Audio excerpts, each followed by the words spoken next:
วงห้วยเลงเอาละนี่ไม่นี่ละบ่ว่าบ่จักพัดปกบุ้งไฟเลงเฮ็ดจังได๋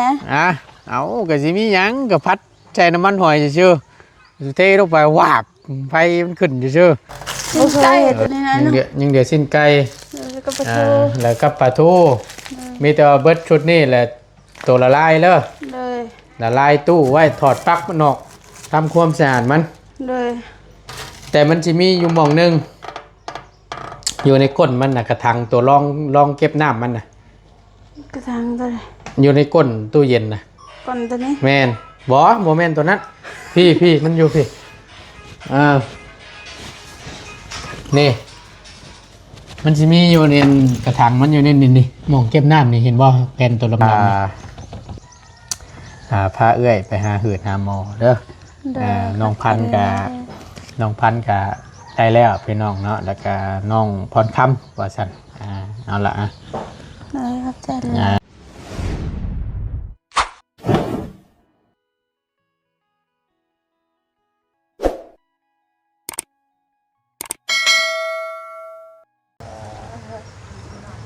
เฮ็ดโอ้ยเนาะไก่ไผกับไก่ไผคือจังว่าตีกันคักแท้ไก่ในเฮือนนี่เหรอเพิ่นจังได๋จะพิดตับกันน่ะนะ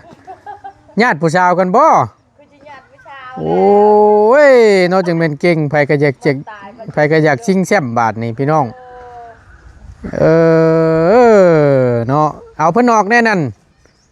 แยกเพิ่นออกแน่เห็นให้กันแล้วญาติผู้ชาวแล้วตามเบิ่งเอาออกซะแยกเพิ่นไว้ต่างหากปากประงาบอยู่ลองเบิ่งกันแล้วขังไว้ก่อนตัวนั้นหากแต่ว่าเชื่อเด้อแล้วว่าปล่อยออกมากะตีนิกพูดแล้วถ้าเพิ่นเอาจนตายไปครั้งนึงนะสิว่าเราก็ได้ให้ผู้แพ้ผู้ชนะด้วยนะชุดแหละมีแต่ไก่ไข่ซ้ำเนาะไข่เน่าตูนออกตูนเน่าลูกเอ้ยเอาเนาะอ้อมปันดังดินอ้อมปันดินนางบักตื้อนั่นก็เนาะโอ้ยสวนพักเราคักก็ดีพี่น้องมาเด้อพี่น้องเด้อเนาะเอาก่อนอื่นพี่น้องกราบสบายดีและสวัสดีกันตอนยามแรงๆเบิร์ดสุขุสุคนเด้อพี่น้องเด้อบ่ว่าสิอยู่ในและกระต่างประเทศก็ยินดีต้อนรับเข้าสู่ช่องประธานป้องชาแนลคือเก่าเนาะพบเจอกันปะเดี๋ยวไปเบิ่งทั้งน้องเพิ่นฮดพักฮดหญ้าอยู่เป็นจังไดพ่อสิเป็นตาได้กินกับลาบกับก้อยอยู่บ่หรือว่าจังไดพ่อสิได้พัดพวกบุ้งไผ่แรงอยู่บ่หรือว่าจังไดเนาะปะเดี๋ยวเข้าไปเบิ่งพุ่นแหละพี่น้องฮดจวดอยู่นานนี่ลกแล้วนานนี่เนาะปลูกยังเคยนานนี่ชุดบ่ว่าจะทั้งแม่ฝนตกแหน่มันชิงของลูกสาวปลูกบาดนี่เนาะอันนี้เริ่มงามเลยใบเริ่มเขียวขึ้นเลยป้าเป็นเพียกอยู่เนาะเฮ้ยเนาะทักนี่รีนี่คือเนี่ยเป็นตาจะได้กินพวกบุ้งไผ่แดงอยู่เคยอยู่ป่ะผัดพวกบุ้งไผ่แดงน้องบ่ฮู้เลยตายคักบานนี่บ่ฮู้พวกบุ้งไผ่แดงเอาละนี่ไม่นี่ละบ่ว่าบ่จักผัดพวกบุ้งไผ่แดงเฮ็ดจังได๋เอาก็สิมีหยังก็ผัดใช้น้ำมันหอยซื่อเทลงไปวาบไฟมันขึ้นซื่อบ่เคยเฮ็ดเลยเอาลองเบิ่งให้มันใหญ่ก่อนฉันเดี๋ยวสิเฮ็ดให้เบิ่งมันเป็นอะไรย่างยังพุ่งไฟแดงสบายดีล่ะสบายดีค่อยกำลงแรงพี่น้องคดปักคดเนี่ยเตรียมนี่แหละคือสิ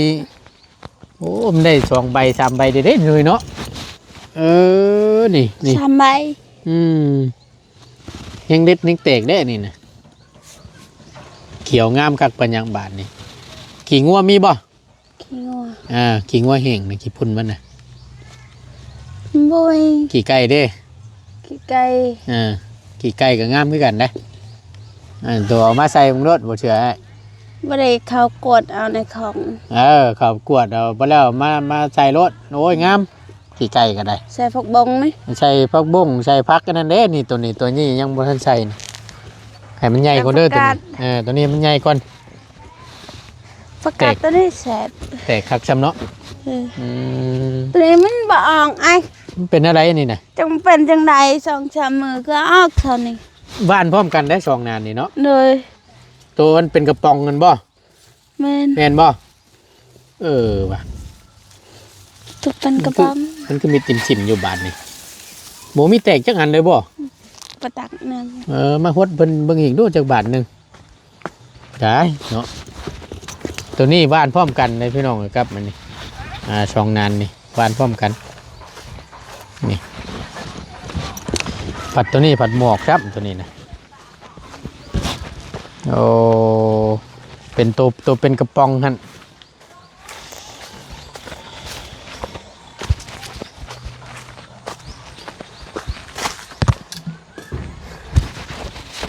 ชูตัวเป็นธงบ่ได้ครับตัวเป็นธงแตกดีกว่า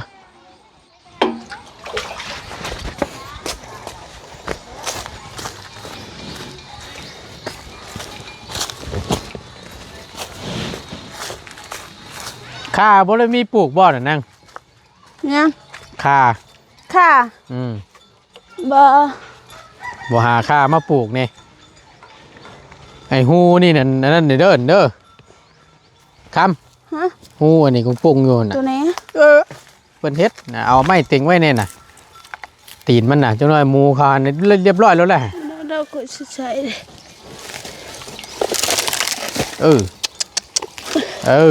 ปิดไว้โลด มันจะเหี่ยวป่ะเนาะ นะ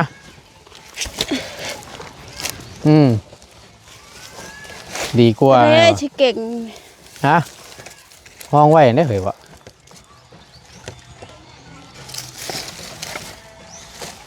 ไม่แล้วห้องไว้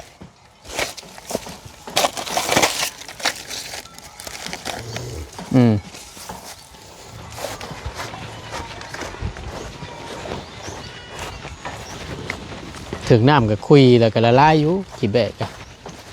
เริ่มเคี้ยวเลยได้แล้วใบช่องใบแล้วนะ พี่น้องนี่เจ้าหน่อยก็ได้กินกับลาบแล้วนี่ให้ได้กินเด้อ ให้ได้กินเนี่ย เป็ ได้ นก็ได้กิน ฮะ มันเป็น ก็ใช้มันสิบ่เป็น จนตัวนี้มันจะเป็นใบตัวนี้ยังไม่ทันเอา การบ่แตกนะฮะเนี่ยไม้มันลงรถอันนี้นะมัน ตัวตามันบอดเนาะ มันบ่ได้ละไงวะมันฮดในหัวจังไข่กะนี่สองเงาสามเงานี่เนี่ย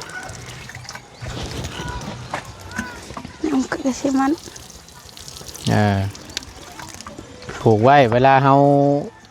อันนั้นเวลาเฮาต้มหั่นต้มนี่เฮ็ดอยู่เฮ็ดกินเฮามีไว้ก็สะดวกสบายว่าแล้วก็ค่อยขับลงแรงหนึ่งแล้วบอกเขาวน้ำซ้ำปลานะ มันนี่กินข้าวเย็น กินข้าวเย็น เลย ที่จังว่ากินข้าวเย็น เขายังหลายอยู่เด้ ฮะข้าวยังหลายอยู่ เลย เอาพอดีแล้วฉันมีแต่ว่าปิดไหม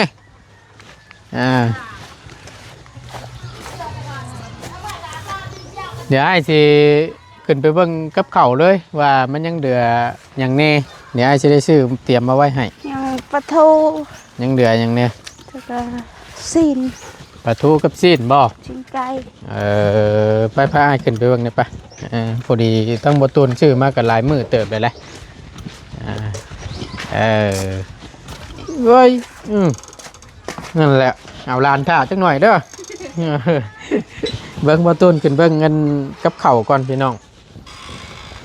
กับเข่าวไอ้ช่างเฮานี่แหละแล้วก็ซุ่มน้องๆน้ำมาสั้นซะใช้ มันอะไร ใช้เฮ้ย ชิ้นไก่ตัวนี้นะ ยัง เนาะ เดือดสิ้นไก่ แล้วก็ปลาทู แล้วก็ปลาทูมีแต่ว่าเบิดชุดนี่แหละตัวละลายเลย เลย ละลายตู้ไว้ถอดปลั๊กมันออกทำความสะอาดมัน เลย แต่มันจะมีอยู่หมองหนึงอยู่ในก้นมันนะกระถางตัวรองเก็บน้ำมันนะ กระถางตัวนี้ อยู่ในก้นตู้เย็นนะ ก่อนตัวนี้ แม่น บ่แม่นตัวนั้นพี่มันอยู่พี่นี่มันสิมีอยู่ในกระถางมันอยู่ในนี่หม่องเก็บน้ำนี่เห็นบ่แผ่นตัวลำๆนี่เวลาตัวมันแม่นบ่แล้วอันบ่แล้วตัวก็มันเต็มหันตัวก็ปลดออกเอาไปทิ่น้ำมันบ่พอปลดได้อันนั้นเด้อให้มันละลายออกให้มันเบิดก่อนมีแต่ว่าอันนี้ไอ้สิบอกให้อีกรอบนึงอย่าลืมจังหน่อยเพราะว่าบ่ทันใจเพิ่นเอามีดไปงัดมันบ่ต้องงัดเด้อตัวไหนพวกน้ำก้อนน้ำอย่างมันนี่ที่มันเกิมอยู่นี่แถวอันนี้ให้มันละลายเองมันบ่ต้องไปงัดบ่ต้องไปแงะมันเดี๋ยวถึกใช้น้ำยามันแดดลองทายมัดปะโทกับสิงไก่สิลังข้าวว่ามื้อใด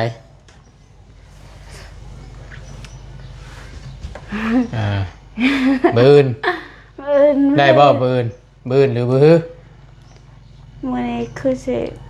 บ่ได้กินนะบืนกะตอนเช้าแน่บืนตอนนี่เที่ยงกินสิงไก่ตอนเช้ากินปะโทตอนแรงกินปะโทกะว่ามันเบิดแล้วก็ตัวละลายก็เฮาตากแห้งไว้ก็ได้ตากแห้งไว้เลยย่อยผ่าเพื่องมักเกิดเป็นนัวแล้วก็ตากแห้งไว้เอานั่นก็ได้แล้วแต่โตเดี๋ยวให้ซื้อมาไว้นุนไว้ให้อีกนั่นแหละโอเคมีแต่ว่าอย่าลืมเลยเด้อถอดปลั๊กออกไว้แล้วก็มันสิละลายเองมันหรอกเปิดนั่นนี่ไว้แล้วน้ำมันเต็มแล้วให้สูดตู้เย็นนี่ออกมาสูดตู้เย็นออกมาแล้วปลดนั่นกระถังน้ำถังห้องน้ำมันนะอยู่ในดำไอ้บอกเมื่อกี้นี่แหละมันเต็มแล้วก็แล้วตัวก็จังเอาผ้าชุบน้ำบิดออกแล้วก็เซตทำความสะอาดมันแหละเพราะว่าบ่เคยมีจะเครือก็เชื่อว่าก็บอกให้รายละเอียดน้อยนึงบ่ตูนก็ได้เด้อมีแต่ว่าจัดเตรียมไว้เดี๋ยวให้สิได้หามาไว้ให้กับข้าวกับน้ำบ่ให้ยากน้ำดอกสู้กันกินคือเก่าหั่นแหละ1ข้าว1น้ำก็ได้เพื่อมีแต่ว่าเพื่อเบิดเท่านั้นเพื่อเอามาบ้านนี่พอดีทั้งบ่อตูนพี่น้องเลยอยู่เทิงนี่ก็ได้บรรยากาศมันเย็นดีเนี่ยโอเคอันนี้เป็นข้าวให้ยันบ่อนี่นะข้าวให้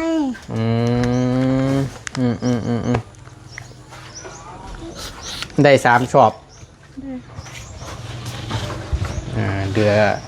เอาไว้เฮ็ดข้าวปลูกแล้วบ่เห็นหรือว่าได้เนาะไว้เฮ็ดข้าวปลูกช่องข้าวปลูกช่องไว้สีกินชอบนึง3 ชอบ3ชอบได้5 ชอบทั้งเบิดได้5ชอบเอาไว้ข้าวปลูกช่องสีกิน3ได้บ่เดือนนึง3บ่เดือนนะแบบ3 ชอบต่อชอบเนาะ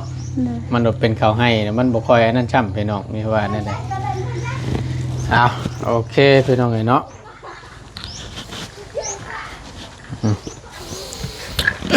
โอ้ย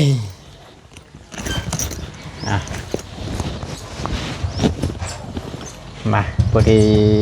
ทางบาตูนก็ได้เป็นเกียรติจากผู้ใหญ่เพิ่นเนาะจากไอ้ใหญ่เจดีท่านหนึ่งทั้งไอ้โต้งหัวสันช้าอยู่ทางฝั่งไทยพี่น้องพอดีทางง่ายเราก็ได้เห็นในคลิปก็เห็นแล้วรู้ต้นเราก็เลยมีน้ำจิตน้ำใจฝากเงินมาให้ทางบาตูนให้เป็นสะพานบุญให้แล้วก็มอบให้ทั้งน้องเพิ่นทั้งสองในเด้อบาตูนว่าซั่นคนละ500 บาทว่าซั่นเนาะก็พอดีทางบาตูนก็เอามาเรียบร้อยแล้วเดือจากหักค่าตำรวจเมียมเนาะให้รับฝากมา 1,000 กับ 100 บาทบาตูนกับฝากให้น้องตาเพิ่นโอนมาให้เลขเป็นกีบโอนมาให้ทางบาตูนก็เอาเป็นเงินกีบมาให้น้องเพิ่นก็ได้อยู่คนละ300,000 กับ 50,000อันนี้เป็นน้ำจิตน้ำใจจากไอ้โต้งอยู่ทางฝั่งไทยที่ฝากให้ทางน้องค่าพาเอื้อยไปหาหืดหาหมอเด้อน้องพันกับ ได้แล้วพี่น้องเนาะแล้วก็น้องพรคำว่าซั่นเอาละเลยครับใจเลยจะเป็นเงิน500 บาทเนาะก็มีแต่ว่าไอ้ชื่อเพิ่นชื่อไอ้โต้งโต้งอยู่ทางฝั่งไทยล่ะเอ้ยที่เพิ่นได้ฝากเงินมาให้ในครั้งนี้แล้วก็ให้อ้ายมาให้ทั้งน้องนี่แหละก็มีแต่ขอบบุญขอบคุณทั้งอ้ายเรานี่เด้อขอบมกขอบใจหลายๆเด้อทางอ้ายโต้งอยู่ภาคไทยขอจงอ้ายจงมีสุขภาพแข็งแรงความเจ็บอย่าให้ได้ความใครอย่าให้มีปรารถนาสิ่งใดขอให้ได้สิ่งนั้นที่สำคัญก็ให้อยู่คันบันเยินเด้อสาธุเนาะเอาก็ดีอกดีใจนำเนาะทั้งบ่ตูนก็ที่มีผู้รักผู้ใหญ่เพิ่นได้แนมเห็นความลำบากของทั้งน้องเพิ่นและเพิ่นก็มีรางวัลให้เนาะก็น้ำใจจากอ้ายเราได้มอบให้ราคาคนละ500 บาทว่าซั่นเนาะมาได้ไดถ้าเบิ่งเด้อเนาะแต่ดีก็แต่บ่ให้ยาเพิ่นดอกบ่เป็นหยังดอกเนาะกินบ่ขนมกินบ่ขนมเสียสอนไปจังได๋คือบ่ใส่ให้ลูกนี่ชักอยู่เนาะปวดผู้งานจงบ่ใส่พี่น้องคือว่าได้เจอฝาเบิดแล้วว่าติให้เพิ่นกินอยู่บ่นมนี่ก็ได้กินสลับกันนำโดยกินนมเล็กตะชอยมาเล็กตะชอยอีกเลยนมอันแต่งมะเร็งได้ใช่อยู่กันแล้วตัวเด้อส่งบ่ใช่เด้อส่งบ่ใช่แต่อยู่นอกเด้ออย่างผิดกฎ YouTube มาแล้วพี่น้องส่งบ่ใช่เนาะผิดกฎชุมชนเพิ่นมาแล้วเวียนมาแล้วส่งบ่ใช่เวียนมาแล้วไว้เอาใช่ส่งก่อนโว้ยบักหำน้อยส่งบ่ใช่นี่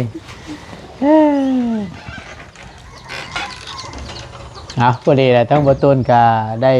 มาเบิ่งเปก็เต้นชาหันตัวไกลก่อนว่ามันยังเดือดอย่างนี้บ่ตูนก็สิได้จัดเตรียมมาไว้ให้ทางไอ้ช่างแล้วนี่แหละเนาะเป็นงานช่างเฮาที่เฮ็ดเทือนในตู้อายุ6 ปีเพิ่นแล้วก็มาสู่กันกินเบิดในครอบในครัวเพิ่นนี่แหละช่วยๆกันแหละเนาะพอดีว่าจัดเตรียมไว้ให้พี่น้องเลยกับพากันกินคือเก่าเนี่ยน้องเลยเพื่อปิ้งนัวได้ซะยังพอได้ใส่อยู่บ่ปลาแหลกเด้แป้งมันปลาแหลกเบิดปิ้งนัวยังเกลือยังหมักพริกกันยังกระเทียมมันพวกกระเทียมพวกอันนี้นี่เนาะเดี๋ยวสิชื่อเอาไว้ให้เพื่อว่าอยากกินตำมงหงน้ำแน่เดี๋ยวสิชื่อเอาไว้ส่วนลายเห็นบ่มังนงมังนาวเนาะคือว่าในพี่น้องไอ้คู่มือนี่ง่ายอยู่หรอกอะไรไม่ได้สมมาคามมาแล้วมันง่ายบ่ายกันโก๊กหรือจะไส้แล้วแหละจั่วแล้วตำมักทั่วก็ได้เนาะโอเคมีแต่ว่าเดี๋ยวไอ้สิชัดแจงมาไว้ให้เด้อส่วนใดที่มันส่วนใดที่มันขาดบ่พอมันเบิดตัวใดให้บอกง่ายเด้อซุ่มโตบ่ต้องชื่อก็ได้เดี๋ยวไอ้สิซื้อมาไว้ให้ขอให้บอกคำบ่บอกบ่ฮู้ได้เพราะว่าบ่ได้อยู่กินน้ำต้องบอกเลยเด้ออันนี้เบิดเด้อไอ้เด้อนู่นนี่เบิดเด้อแล้วก็สิได้จัดแจงมาไว้ให้อันแหละเนาะก็ถือว่าได้มอบให้ทางน้องเพิ่นเป็นที่เรียบร้อยเนาะก็นั่นแหละเอาไว้ให้ตนให้โตไว้ไว้ใช้ไว้ซอยให้มันเป็นประโยชน์นั่นแหละว่าสั้นช้าก็คือเว้าแหละความเจ็บความเป็นเท่านี้บ่เห็นได้เนาะจังใดก็ทั้งบ่ต้นก็ในนามต่างหน้าเนาะเป็นสะพานบุญก็ต้องขอบบุญขอบคุณขอบพกขอบใจทางไอ้โต้งหลายๆเนาะอยู่ทางฝั่งไทยที่มีน้ำจิตน้ำใจชดชอยทางน้องเพิ่นเนาะ พอได้ชื่ออยากชื่อกินว่าสั้นช้าก็ขอให้ทั้งอ้ายพร้อมพ่อพร้อมครัวจงอยู่ดีมีแห้งได้เด้อปรารถนาสิ่งใดขอให้ชมคำมุ่งมั่นลังปรารถนาเนาะนอนรับก็ขอให้ได้เงินหมื่นนอนตื่นก็ขอให้ได้เงินแสนได้เด้อบ่ว่าเฮ็ดธุรกิจการงานใดๆค้าขายง่ายมืออย่างอยู่ณตอนนี้ก็ขอให้เจริญรุ่งเรืองเนาะขอให้เฮงๆปังๆลำๆเรื่อยๆเด้อขึ้นเหนือลงใต้ไปใส่มาใส่ก็ขอให้ปลอดภัยเนาะสาธุเด้อเนาะไปสันพี่น้องเอ้ยจังบ่ตูนก็สิได้ขอจบคลิปปิดคลิปลงไว้เพียงจำนี้ก่อนเนาะเอาที่ขาดบ่ได้ก็ต้องขอขอบคุณขอบใจทั้งพ่อแม่พี่น้อง FC บัดชูผู้ชูคนที่คอยเป็นกำลังแห่งใจและซัพพอร์ตทั้งบ่ตูนโดยตลอดมาเนาะขอบคุณหลายๆทั้งบ่ตูนก็ได้สำหรับคลิปนี้บ่ตูนและน้องพรคำขอตัวลาไปก่อนอยู่ดีมีแฮงพี่น้องพบเจอกันคลิปหน้าเด้อพี่น้องเด้อสบายดีเด้อพี่น้องเด้อ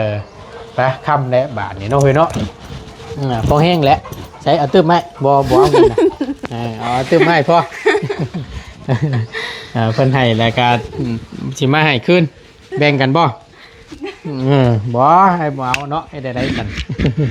ไปพี่น้องเอ้ยบ่หยอกบ่นัวหัวมวนลำลาแล้วเด้อพี่น้องเด้อพบเจอกันคลิปหน้าเนาะสบายดีเด้อพี่น้อง